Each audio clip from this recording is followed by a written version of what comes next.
Okay, good afternoon, everyone. Welcome to the 8th seminar on translation. My name is Fajri Oktavia, and I will be the moderator for today's seminars. In this seminar, we will have two sessions. The first season is presentation, and the second one is question and answer.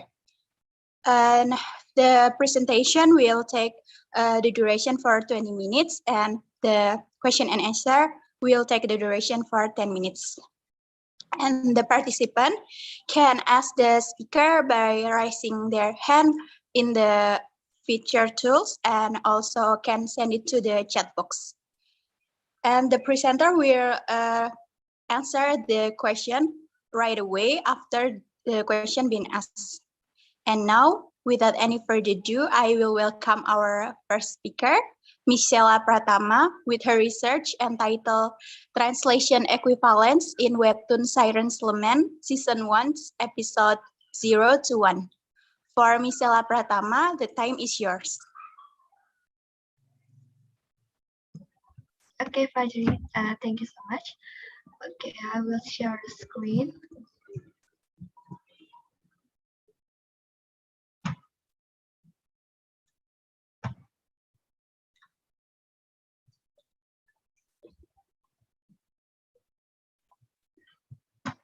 Okay. Is my voice clear? Yes. Okay, thank you. Okay. Good afternoon, Mr. Haris. Good afternoon, friends. So today I will present my research paper entitled Translation Equivalence in Webtoon Siren Sleman, Season 1, Episode 0 to 1. Let's jump into the background of the study. So, in this digital era, a lot of things now are changed into digital forms. Nowadays, people can access everything through their gadgets, from communicating application to entertainment application, and one of those is comics. Comics have been a kind of reading that many people enjoy regardless of their age. Before, comics had always been in the form of printed books, yet now people can access them through their phones, computer, and other gadgets as well. And this is called as webcomic. And one of the most popular webcomic application that in Indonesia is called Webtoon. And in this Webtoon, the words or titles that are popular can be translated into other languages. And for instance, the Webtoon that's entitled Siren Sleman. Okay, the research subject. So in this research, I use Siren Sleman created by Instant Miso as my research object. And the data that is used in this research is taken from the utterances spoken by the comics characters in the form of text in the speech balloons and the narration text. Originally, Siren Sleman is made for the English version of Webtoon, and the first episode was published on March 2nd, 2016. Then later it was translated into Indonesian, and the first episode was published on April 12, 2016. The reason why I choose this title as my object research is because Siren Sleman is one of the popular webtoons among the users. As for the English version, it has been subscribed by 3 million users and rated 9.75 out of 10. And in the Indonesian version, it has been subscribed by 1.9 million users and rated 9.62 out of 10. Okay, so based on the background of the study and the research object, I formulate the problem formulation as what kind of translation equivalence applied in the Indonesian translation of Webtoon Siren Sleman, Season 1, Episode 0 to 1. And based on the problem formulation, I formulate the object of the study as to analyze the translation equivalence applied in the Indonesian translation of Webtoon Siren Sleman, Season 1, Episode 0 to 1. in here. In this research, I use transition equivalence theory by Naida. And according to Naida, there are two categories of equivalence, namely formal equivalence and dynamic equivalence. In formal equivalence, it focuses attention on the message itself, but in both form and content. The message in the receptor language should match as closely as possible the different elements in the source language. It means that the translator will attempt to reproduce the message as literally as and meaningfully as possible to match the original text. And in the dynamic equivalence, it focuses on the dynamic relationship between the messages. The relationship between the receptor and message should be substantially the same as the one that existed in the original. The aim is to achieve a naturalness of the message translation by relating the source text context to the target language culture.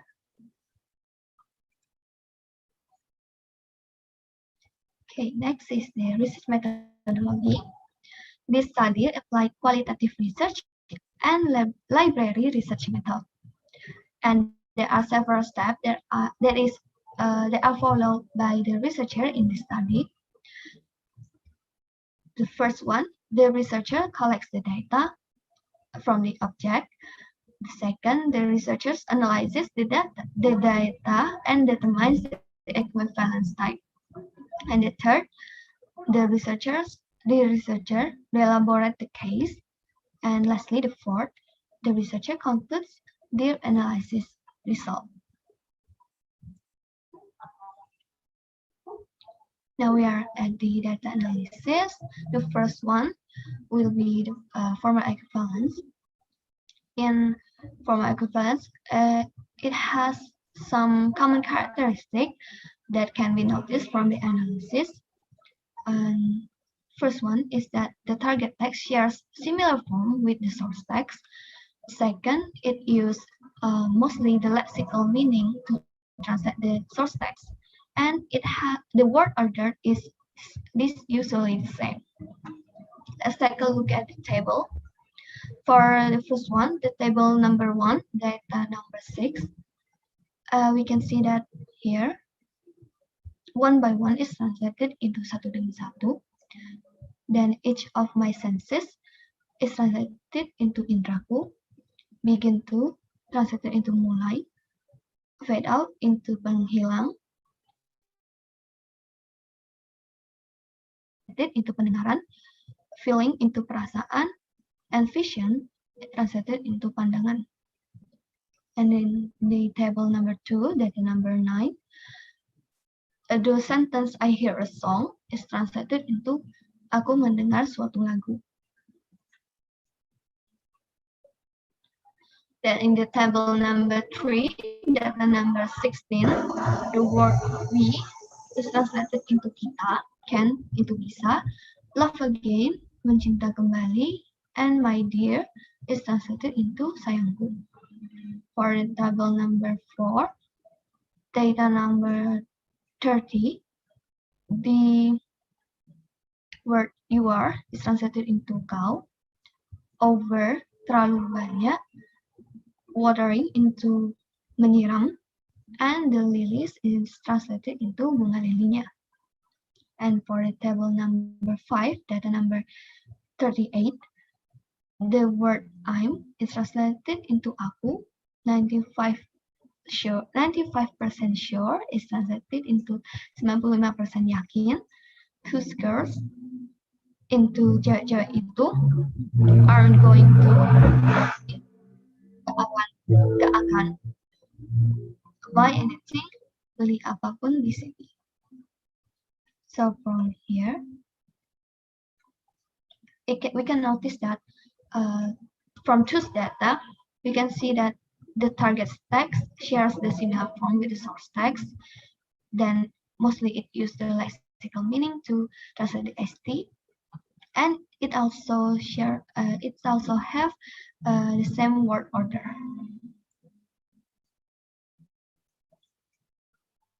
Okay, next is dynamic equivalence. The common characteristic that can be noticed from the analysis for dynamic equivalence is that the target text that is translated is not translated by only the lexical meaning, but it has some adjustment to make the translation result sounds more natural. Let's take a look at the table. For table number 6, data number 3, here salt water is translated into air laut, and this convey the correct meaning and make the result sounds natural. Like if the word salt water is translated into air garam instead of air laut, the translation will sound unnatural, and it will give the not right meaning. And for the table number 7, data number 4, for the first phrase, every inch of my body is translated into tiap jengkal tubuhku. Here, the word jengkal is not don't have the same meaning as the word inch. An inch has an exact length of 2.54 centimeter, while jengkal is measured by stretching your finger. Then it is measured by the tip of your thumb with another fingertip. For example, the little finger. So it's like this, jengkal. So from this we can notice that those two words has the different meaning. And another word that is adjusted is the word paralyzed. The word paralyzed here is translated into lumpuh sudah. Here the word lumpuh is the equivalence for the word paralyzed, and it seems that to give a particular effect, the translators decided to add the word sudah as the complement for the word lumpuh. And for the table number 8, data number 10, the words at the first, the phrase, "Oh broken-hearted one," is translated into "Wahai kau yang patah hati." Here the word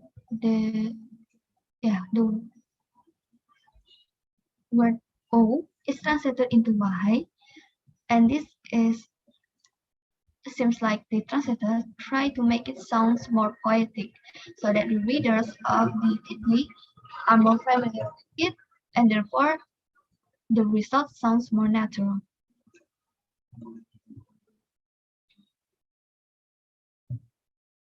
And for the table number 9, data number 19, the words simpler time is translated into kehidupan yang lebih sederhana. The lexical meaning of time is waktu, but here the translator chose to use the word kehidupan instead. So it makes the translation sounds more natural for the readers. And for lastly, the table number 10, data number 45, the word sweetie pie here is translated into manisku. Sweetie pie is a term used to call someone who is dear to them, and in Indonesian, this term doesn't exist. So this may become the reason why the translator changed it into manisku. It also seems that this decision is influenced by the word sweet in the sweetie pie, which means manis in Indonesians, and therefore it seems that the translator used that. And another word that is adjusted is the word cute guys, translated into cowok ganteng. Since in Indonesia, as far as I know, people don't usually refer to a guy as cute. And so this may be the reason why the translator decided to change the word into cowok ganteng. Okay, now we are at the conclusions. So based on the earlier explanation, it can be concluded that both translation equivalence type, namely formal equivalence and dynamic equivalence, occurred in the object analysis. Here, the formal equivalence is mostly applied in the ST that has straightforward content, and therefore it doesn't require more adjustment to convey the closest meaning to the TT. And for the dynamic equivalence, is mostly applied in the ST that has specific terms, and some are influenced by a certain culture. Therefore, it requires some adjustment to make the TT sounds more natural. And lastly, since this research is limited to only 2 episodes from the object and did not use a specific category to analyze the object, further research may want to do a research with a specific category and may or may not use a larger populations. So that's all from me. Thank you so much for your attention. Good afternoon.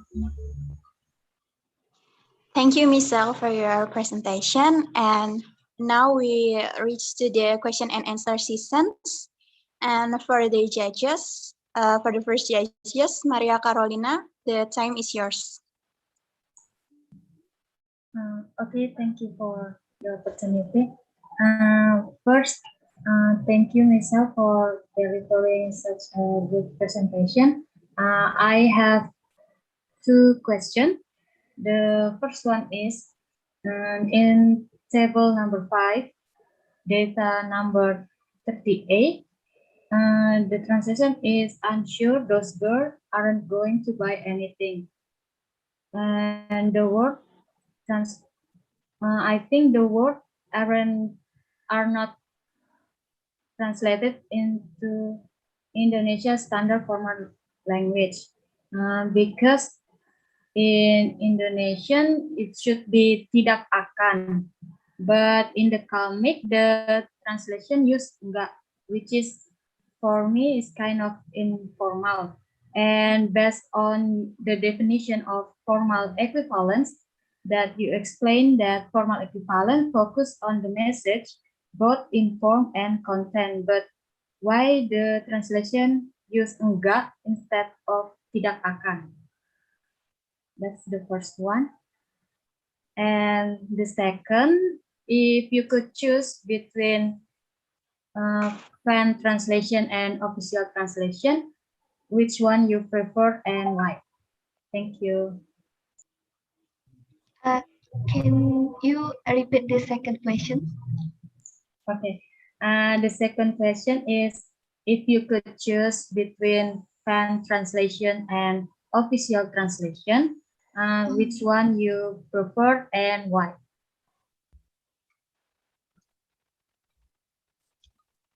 Okay, thank you so much for your questions, Karim. So for the first questions, table number 5. So,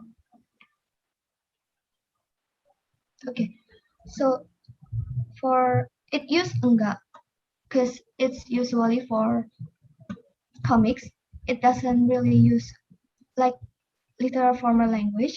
So even though the equivalence say like the name of the equivalence is formal, it's not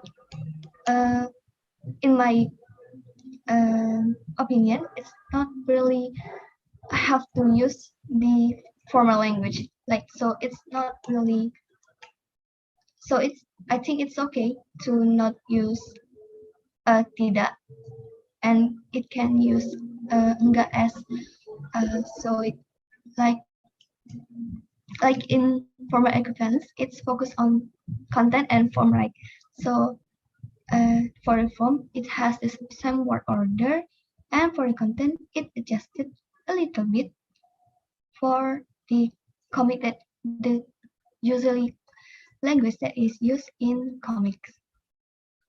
And for the second questions, to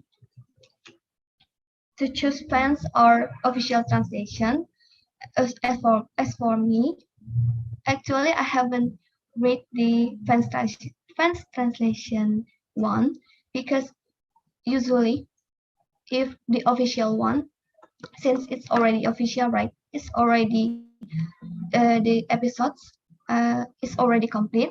While in the French translation, it's not it's haven't complete, since usually if at the first the official is in English, there are friends who translated it into other languages, right?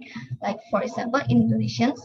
Like then, if the official decided to translate it into Indonesian by their official team, the fans usually will drop it, so they will not continuing the fans translations and wait for the official instead. So I will still choose the official translations. Is that clear? Yes, it's clear enough. Thank you. Thank you. Okay, now for the second judges, for Dritama, the time is yours. All right. First of all, thank you, Michella, for presenting the presentation. I think it was nice to be below and easy to be understood. I want to ask two questions. The first one is in table number 4, it's data number 30. It is the source text and the target text. I mean, like in the last part, it is said that in the source text, like watering the lilies, yeah, and then the target text, it was said that menyiram bunga lilinya. Yeah, I just want to ask, it is considered as a formal equivalence, but the form of the translated forms, it becomes singular noun, I think, in the Indonesian language. But my question is, does the does the form, the translated form, it affects the it affects the determination. I mean, like in the source text, it is plural nouns, and the target text is singular noun. That is my question.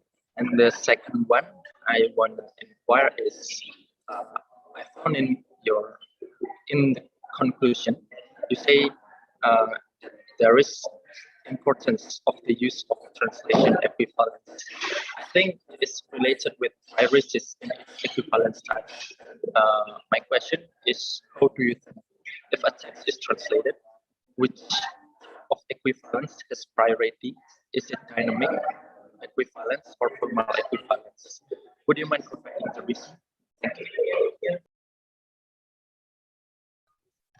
So Riyad, thank you for your questions. So actually, when you asking the second question, it's a bit not clear. I don't know, it's your headset or. Sorry for then. I want to ask about the. You say that in the conclusion in your paper, I mean, like there is importance in equivalence. My question is, do you think if a text is translated, which equivalence type has priority? Is it dynamic equivalence or formal equivalence? And after you choose, like, what do you mean? Like the priority that is used between formal and dynamic. Yes. Oh, okay.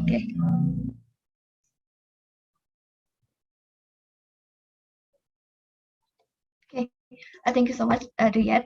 So for the first questions, the table number 4.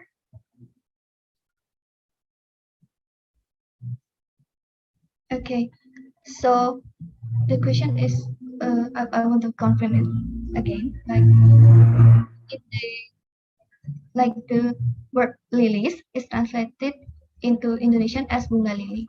Like lilies is plural and the bunga lili is singular. Okay, so I think it's this because in Indonesian that usually, and in this is also one of the cases that sometimes appear in translations. So I think uh, if it's correct or not, I think it's correct since the list, uh, like in Indonesian, is it's just usual that in Indonesian, like when we translate something, it doesn't have to in the plural form. Like we can't say that the lilies, like if we translate it into Indonesia, we can say it like a bunga-bunga lily, like that. I think so. That's why most some some of the Indonesian word uh, will have what is it like so like I mean uh, like it's usual case that in the source text like English, like the word in the plural form, but the target text like in Indonesia, it becomes a singular form. And for the second questions, it will be prioritize the dynamic or formal equivalence. I think that the dominant one will be and prioritize is the dynamic, since it sometimes like if the source text is from English, for example, they have their own culture things like for example in the table number 10, the word sweetie pie, like in Indonesian it doesn't exist. That's why it's translated into the closest meaning for the titi. And but still formal equivalence will still occur, and even though the dynamic equivalence will be prioritized. Is it clear? Thank you for the explanation, Michella. Thank you. Okay, I'm sorry if it's a bit confusing. Okay, thank you for the judges. And now we will have the participants for delivering your question. You can unmute your microphone or send it to your chat box.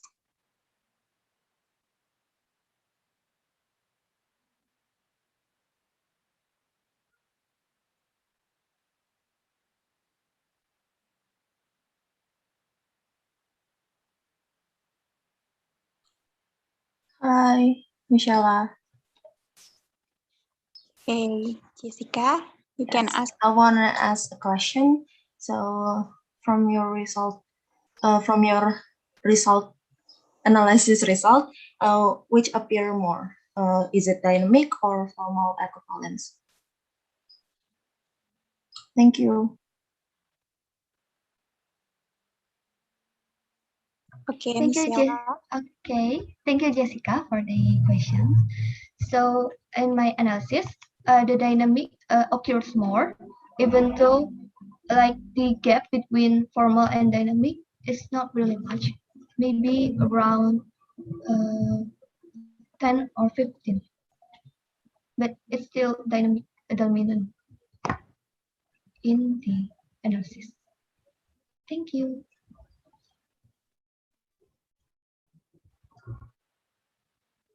Thank you. Thank you, Jessica. Is there any other questions?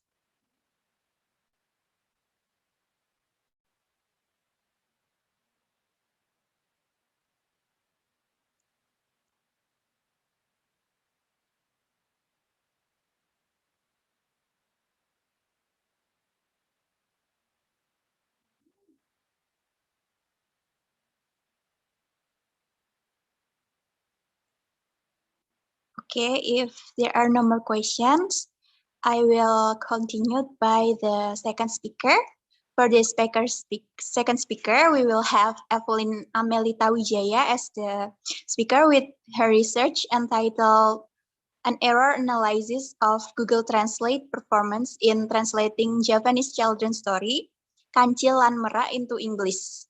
For Evelyn, the time is yours. Okay, thank you, Fajri. I will share the screen.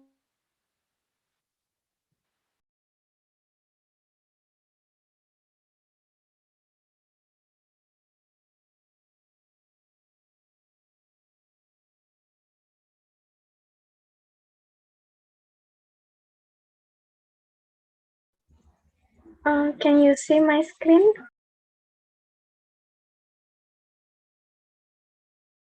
Yes. Okay. Good afternoon, Mr. Haris and my friends.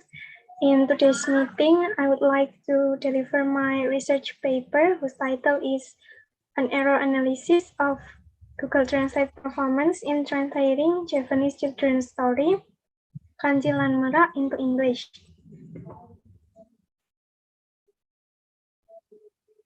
I'm Evelyn Amelita and I come from the English Letters Department of Universitas Sanata Dharma. That's it, let's get started. Okay, as we all know that nowadays translation or translating becomes much easier due to machine translation that can assist us in translating any text. And one of the prominent or well-known machine translations is Google Translate. It can translate up to 108 languages. Surprisingly, it includes 2 of Indonesia's local languages, Javanese and Sundanese. Many people consider Google Translate as a beneficial, practical, and efficient tool since it is very easy to use and the translation result comes in no time. The object of this study is a children's story, or we can call it as a fable. It is written in Japanese, entitled Kancil lan Merak, which is translated into Deer and Peacocks by Google Translate. The story is about Kancil's eagerness of having a beautiful fur like merak's feather. This research is classified into qualitative, applying library and explicatory method. It is qualitative because it deals with words, phrases, clauses, and sentences rather than numbers. It is library since factual and expert ideas are used, and explicatory since a careful, close, and concentrated analysis is required in conducting this research. Here are the steps that I collected the data. First, I read the whole text in Japanese. I highlighted some unfamiliar words and I seek for each word meaning in reliable dictionaries or reliable sources. After that, I reread the text to get what the text is really about. And then I translate the text into English using Google Translate. I analyzed the errors and classified them according to components theory. Lastly, I conclude the whole analysis, and I also provide some suggestions for translators and also for Google Translate itself. Okay, we will start with the introduction.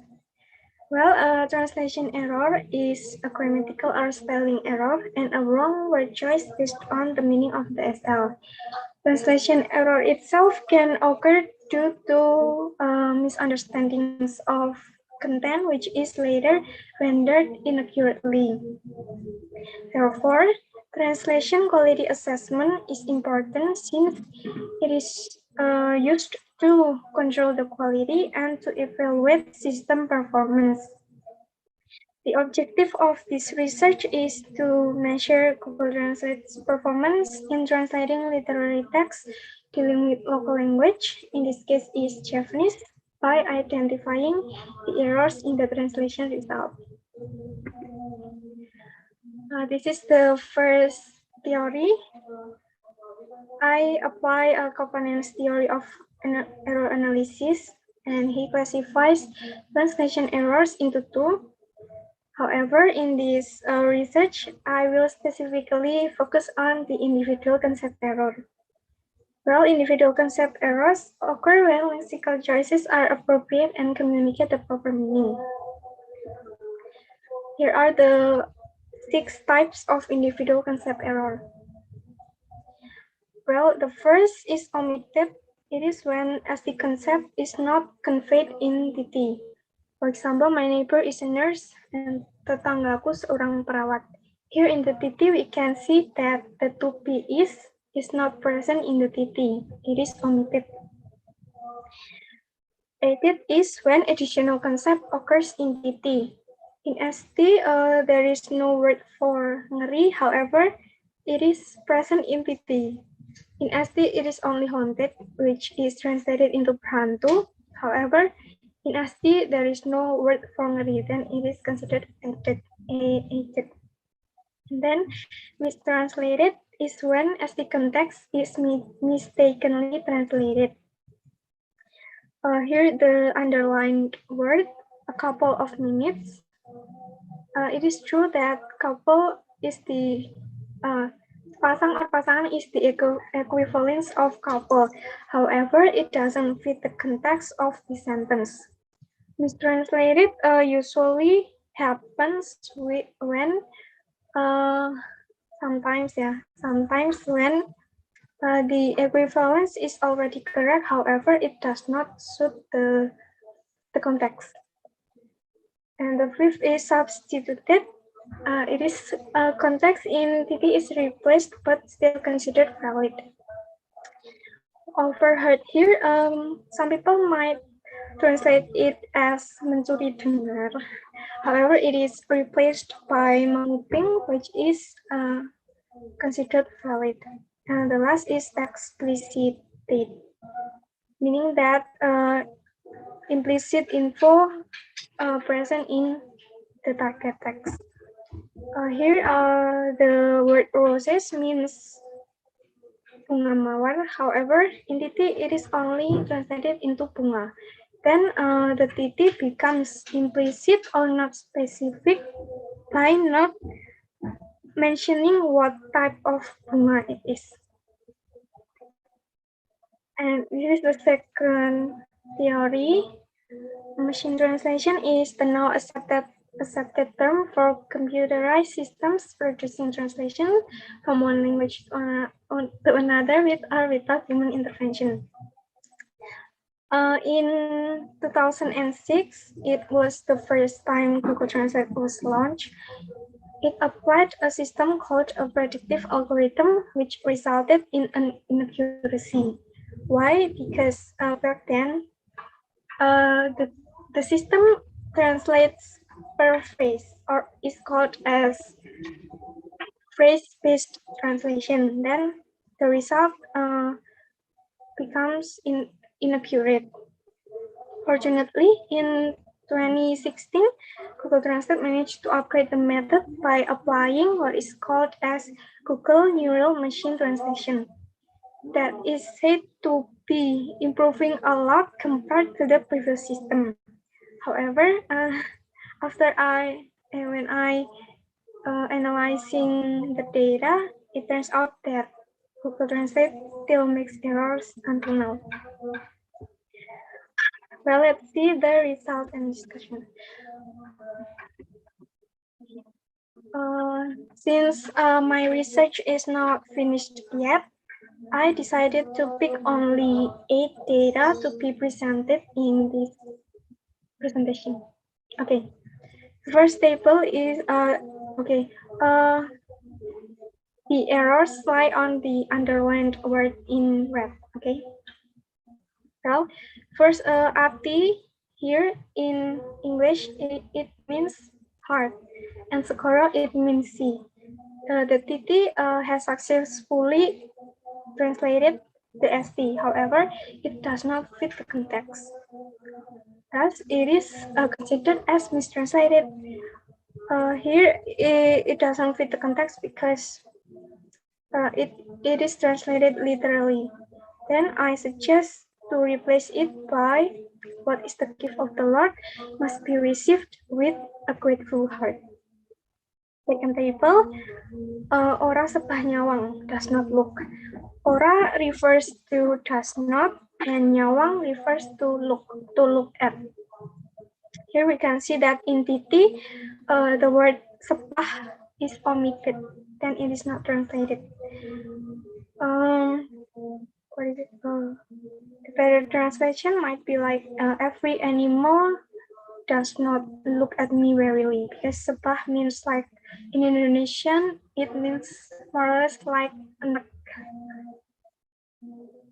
The third table, gada-gada kumun.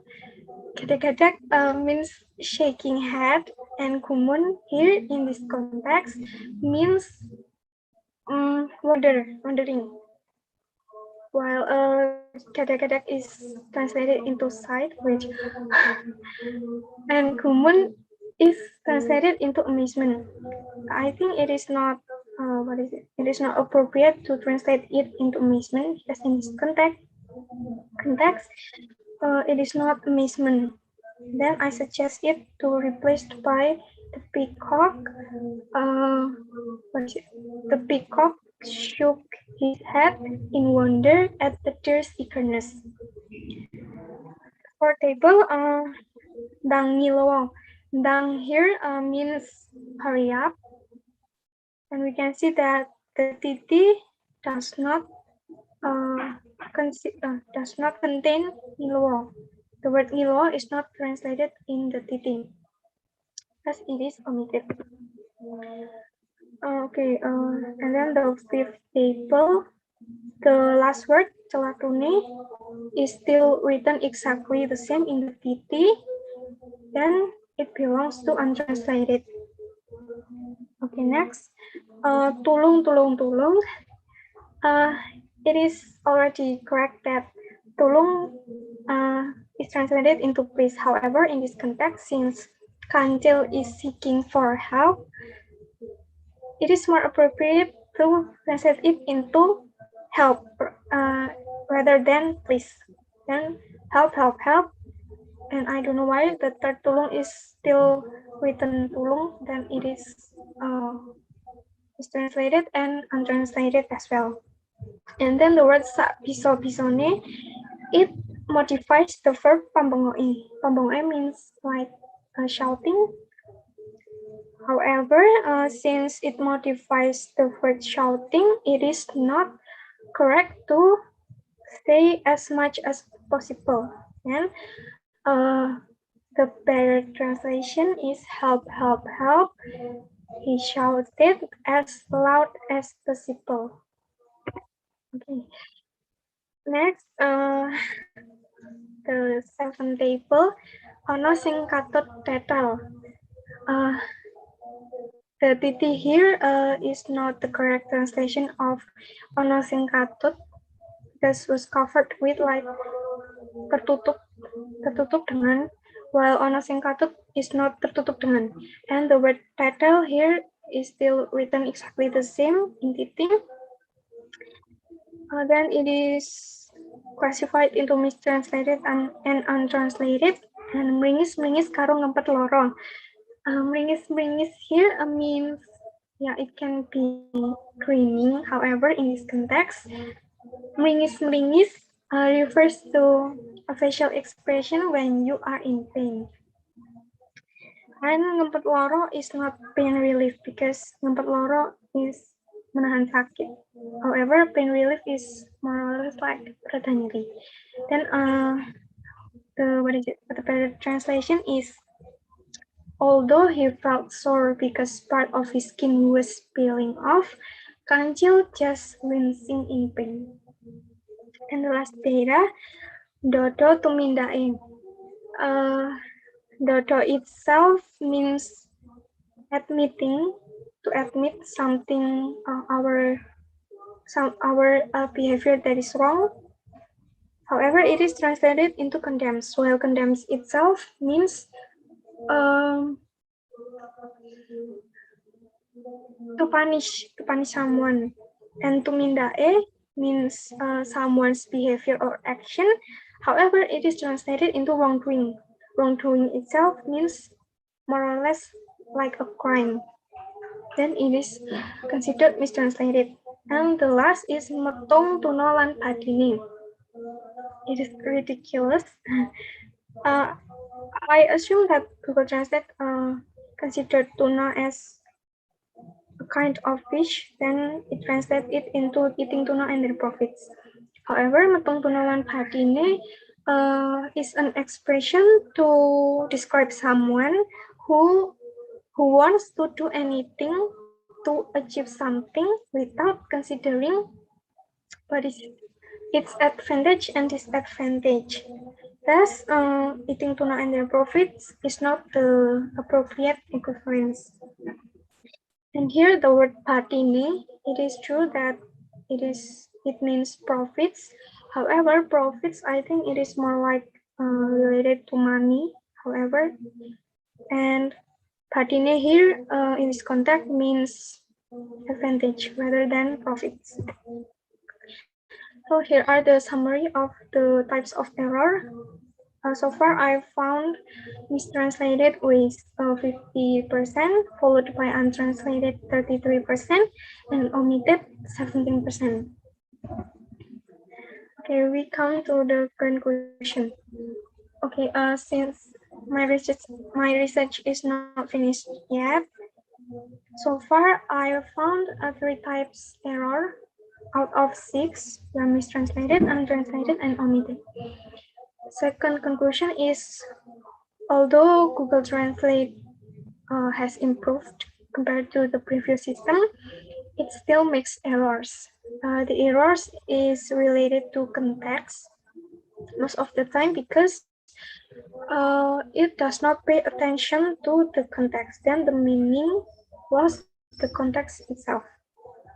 And some words are not translated. It might be because Google Translate still lacks of vocabulary or it does not recognize those words, especially unfamiliar and rare words, apalagi in local language. And I also suggest several things to anyone using Google Translate. It is okay, but we cannot rely on it.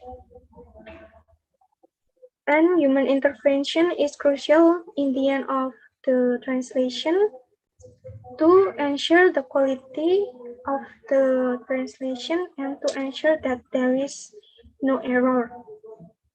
And for Google Translate, I suggest to enrich its vocabulary, especially in familiar or rare words and in language.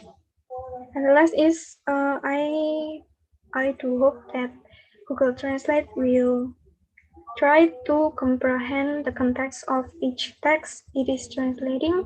Well, maybe it can be done by changing the system or the strategies applied, because I believe that if Google Translate applies an appropriate strategy, it will it will at least reduce the errors. Okay, so that is all from my presentation. I hope I make my explanation clear. Thank you.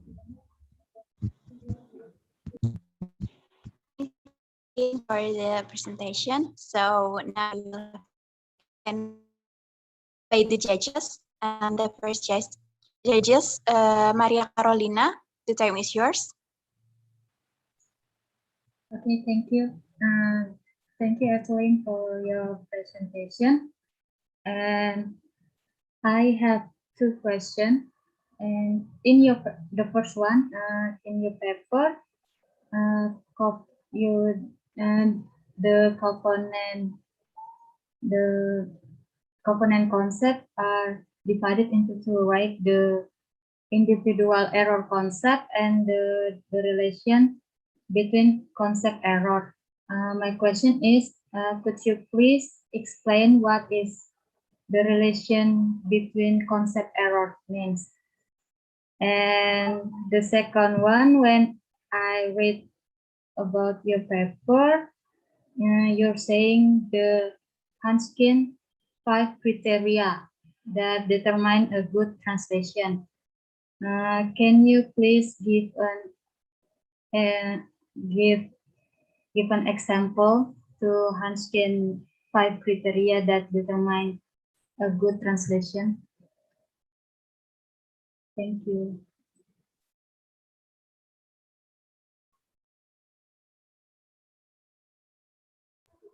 Okay, thank you for the questions. I will start by answering the first question.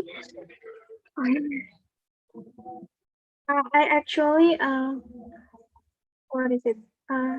Do not understand much about relation between concept error. But what I understand is that the difference relation between concept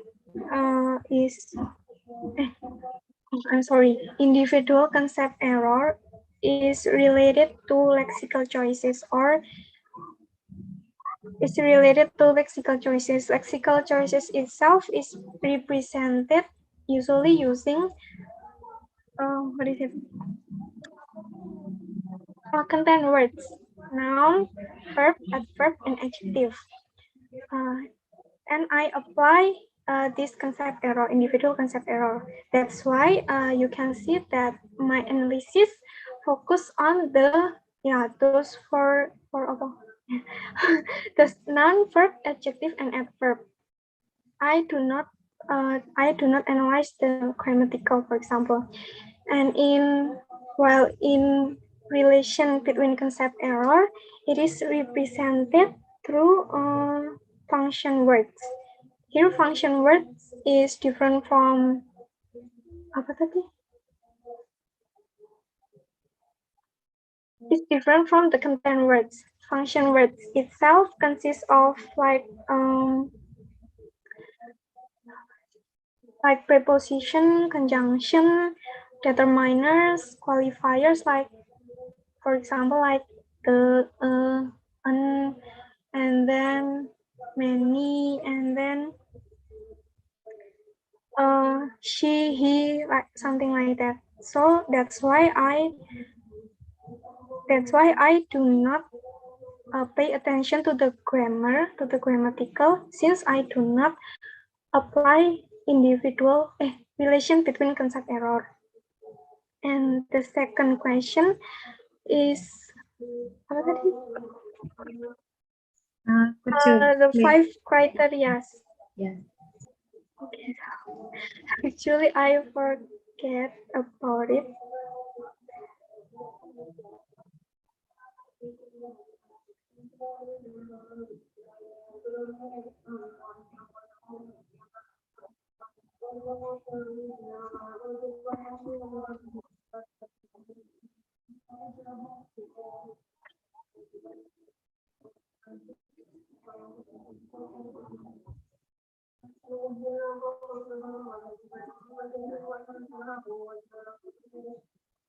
Okay.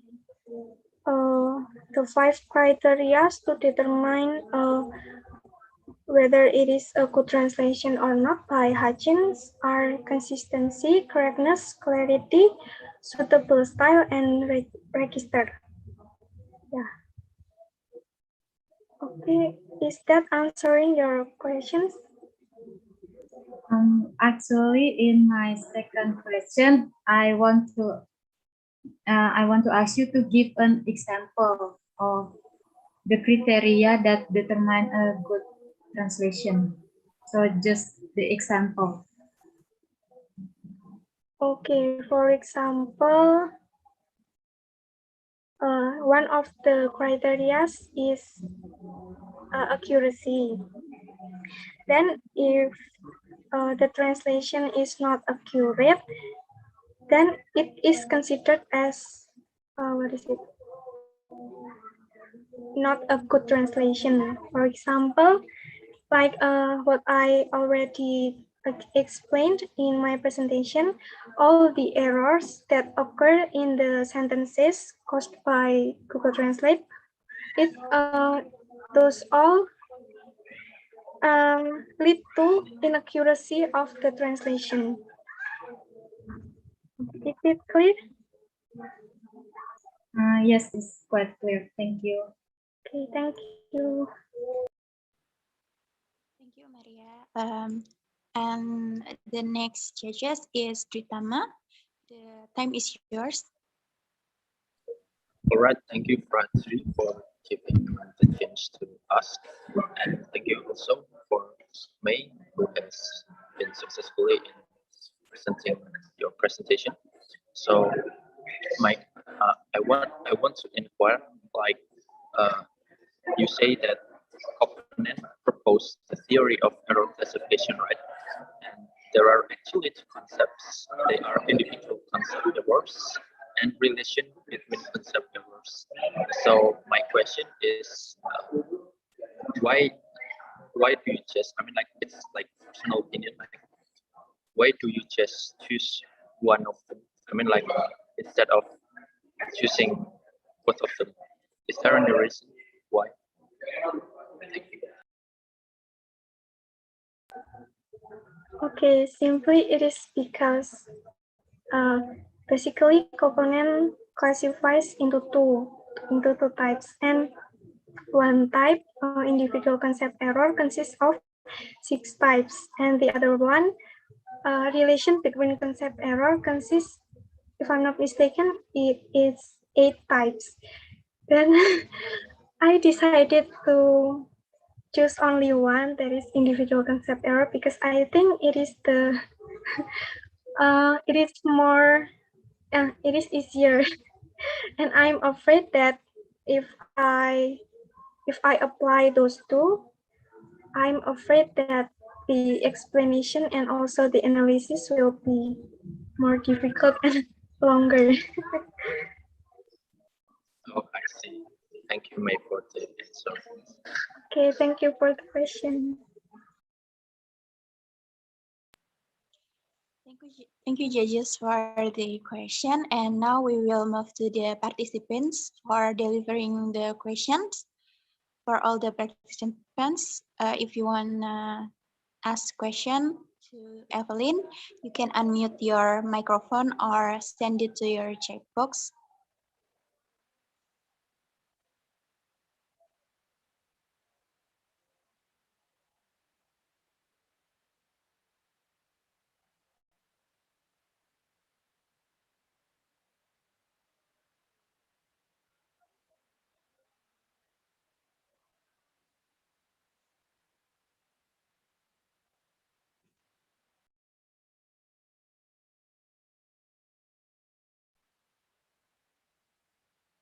Okay. I think there is no more question for the participants. So thank you, Evelyn, for the presentations. And now I think that's all for today. Thank you for Michelle and Evelyn for delivering your topic, and also for the participants and Mr. Harris for joining this seminar. And now I will close the session for today's seminar, and I will remind you, don't forget to fill the peer evaluation in the LMS. And now I will give the time back to Mr. Harris. So Mr. Harris, the time is yours.